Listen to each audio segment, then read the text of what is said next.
Clientul nostru a ales confortul și în loc de o sobă pe lemne, a ales pompa de căldură de la Daikin Alterma 3 de 8 kW, tip refrigerant split.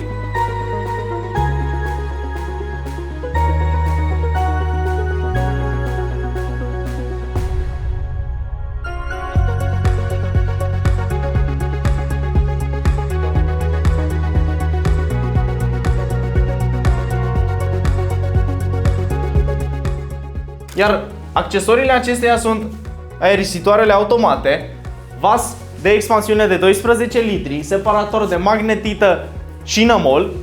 supapă de bypass pentru protecție hidraulică, vas inerțial de 26 de litri, iar toate acestea sunt racordate prin țevi de cupru cu sertizare la fiecare, puse pe perete pe șină de montaj, inclusiv la intrarea în casă, unde avem încălzirea în pardoseală pe parteră.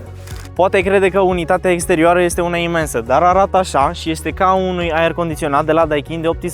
18.000 de BTU și menționez că este de 8 kW, tip refrigerant split, adică se conectează cu freon între unități și este perfectă pentru o casă de 120 de metri pătrați, exact cum e asta din spatele meu. Și dacă și tu alegi confortul, te așteptăm pe www.aer-mag.ro